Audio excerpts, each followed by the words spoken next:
Seat के लिए तरस जाती है। जैसे कि लोकसभा चुनाव में हुआ था, जब ऐसी व्यवस्था मिल्कीपुर में नहीं हो पाई तो वहां का चुनाव भी सरकार ने टाल दिया और धांधली करने के लिए ही, और इस बात की भनक जब पड़ गई सरकार को कि जो लोग छुट्टी पे आए हैं वो लोग भी भारतीय जनता पार्टी के खिलाफ मतदान कर करके जाएंगे, तो इन्होंने चुनाव की तारीखें बदल दी थी।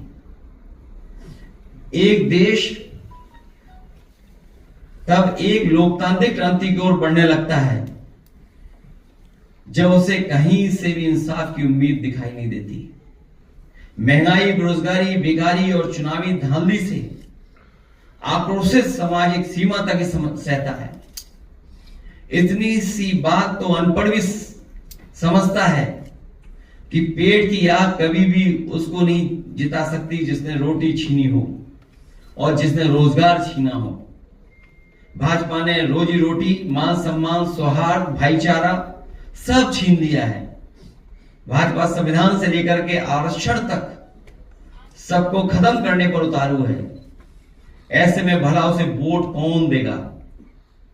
चुनाव के दिन जब निहत्थों पर बंदूक तानी गई थी तो भाजपा की कमजोरी सारी दुनिया के सामने आ गई। एक साहसी महिला ने जिस समय अपना वोट देने के अधिकार का कागज बंदूक के सामने तान दिया, भाजपा उसी समय हमेशा के लिए हार गई थी।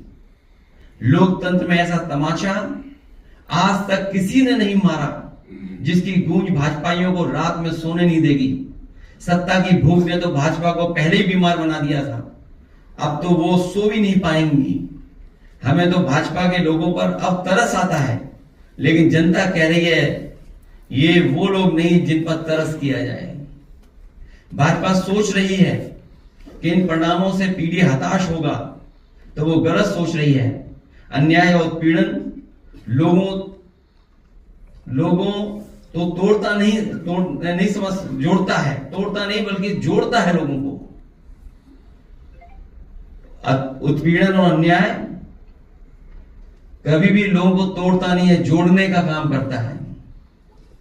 हमने पहले भी कहा कि आज फिर कह रहे हैं, सदियों से पीडीएस समाज का जो उत्पीड़न और अपमान प्रभुत्ववादियों ने किया है उसका दर्द पीडीए ही समझ सकता है। पीडीए दर्द का रिश्ता है, यही दर्द पीडीए को लगातार जोड़ रहा है। ये एकता ही भाजपा की चिंता का सबसे बड़ा विषय बना हुआ है कि पीडीए एक क्यों है, पीडीए एक साथ क्यों खड़ा है। भाजपा की बुनियाद हिल चुकी है, इसीलिए उन्होंने थानों में बैठाए हुए लोगों को जो यहां मिलने आने वाले थे, पूरी पुलिस लगी हुई बैठा दिया। ये तो सब दिखावा है अपनी बेईमानी को छिपाने के लिए।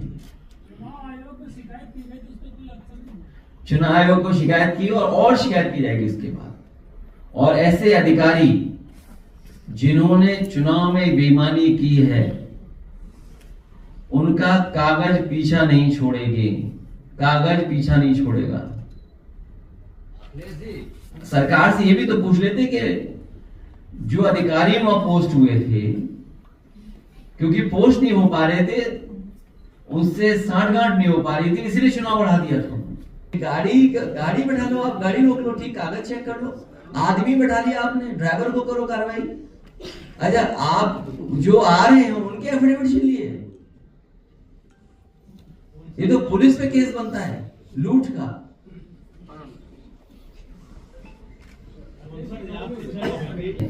किसी भी पॉलिटिकल पार्टी की ऐसी ट्रिक देखी आपने?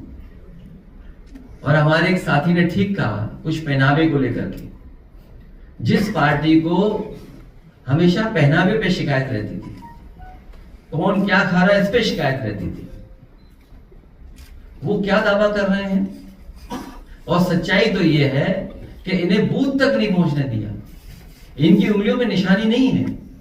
चंडीगढ़ में आपने धांधली नहीं देखी, सीसीटीवी नहीं होता अगर, तो क्या वो आईएएस अधिकारी पकड़ा जाता?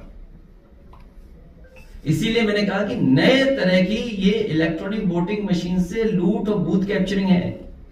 आपको पहुंचने ही नहीं देंगे वहां तक। जो सीटों पर वोट डाला है, कितने संघर्ष के बाद वोट डाला है कार्यकर्ताओं ने। मैं बधाई देना चाहता हूं अपने कार्यकर्ता और जो मतदाता जो वोट डालने गए हैं, कितने संघर्षों के बाद भी वो बूथ तक पहुंचे और वोट डाल कर। क्या बीजेपी के किसी कार्यकर्ता को रोका गया?